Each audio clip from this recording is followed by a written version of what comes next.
It's hard to find good labor and good help. Another thing on labor is, if you're covering that ground every 3 to 5 days, you're going to have somebody sitting in the tractor for you. Finding somebody good that can run equipment, that knows how to use it. But we put some numbers to this, I think last year. Brian can attest to this. We did some figures and we could pay somebody $50 an hour to run a cultivator. They want to know where their food comes from. They are driving the non-GMO train. They're driving the organic idea. They want to know this stuff. It's important to them.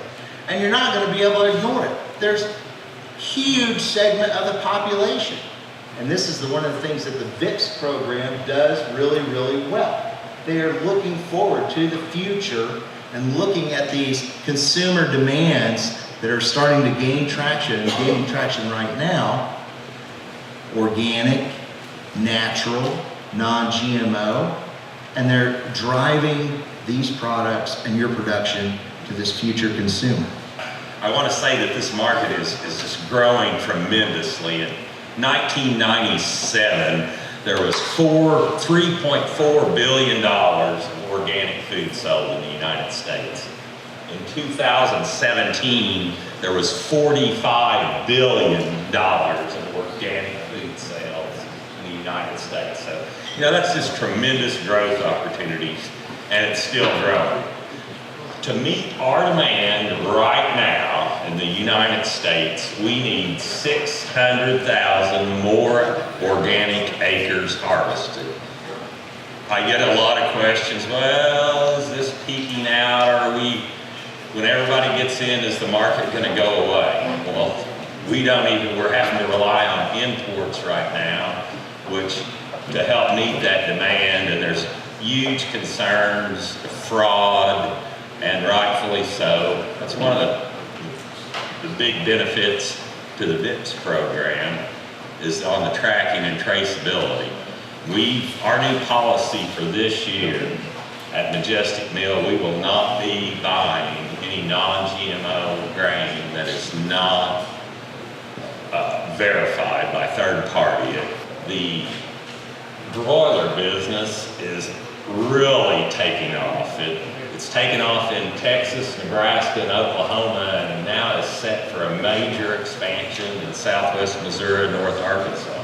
That's some exciting news for non-GMO and organic corn and soybean growers. You're going to see a local demand spike this year with, I would anticipate 80 to 100,000 broilers being processed weekly in our market area within the next 6 months. Sellers of corn, everything you sell is probably marked by the futures Chicago Board of Trade, the Chicago Mercantile Exchange. So pretty much that's what sets your futures price, and then your premiums and your basis work off of that. True? Where he wants to buy it is cheap, and where you want to sell it is high, correct? That's true. That's always going to be true. But he can use the Board of Trade to protect that price, and you can use the Board of Trade to protect your selling price. That's what the Board of Trade does. China's corn use is growing at a faster rate than any other country in the world. Just look at the chart here, moving exponentially. Part of that is ethanol expansion in China. Perhaps what they really need in China is not our soybeans, but maybe what they're going to really need is the corn. You can see here the bean picture is not all that friendly if you compare it to the corn that I just showed you. Who else is growing crops around the world right now?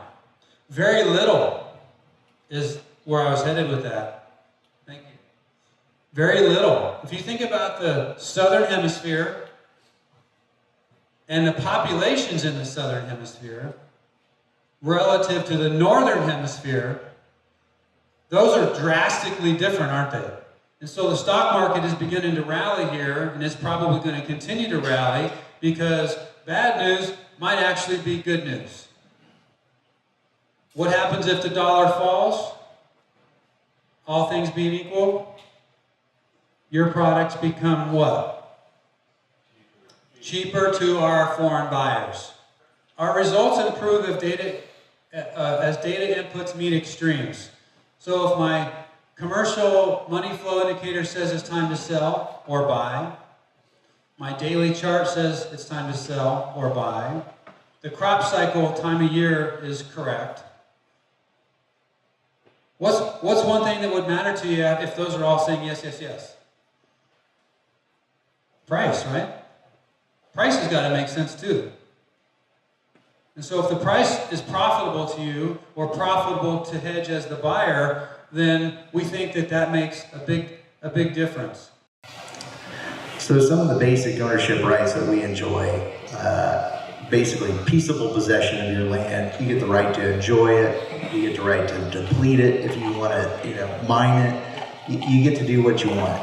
You have the right to the support of the surface. So in other words, the guy next to you can't excavate right to the line so that your side falls over.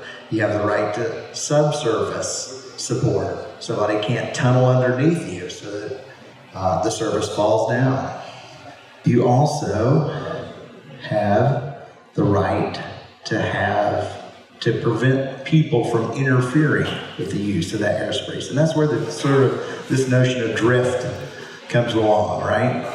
Drift, volatility, stuff that comes through the air onto your land or through your space.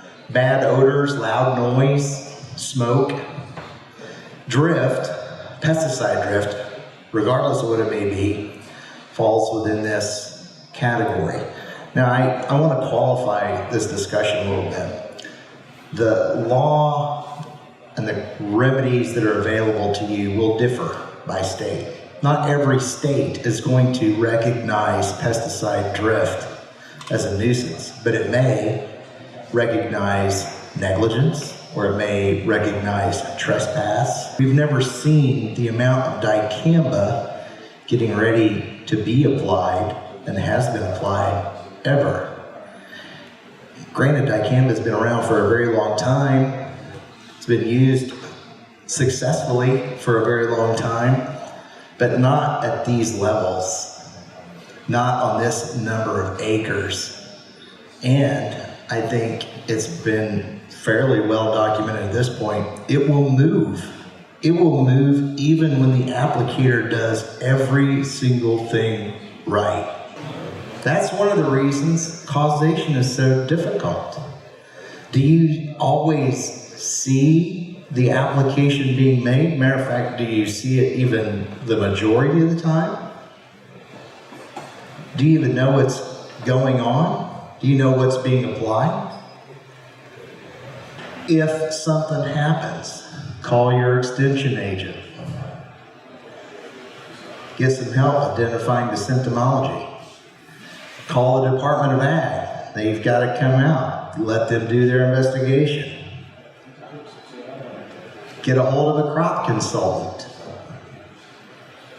Collect samples. Most importantly, collect some samples. You're probably going to need to do some lab testing.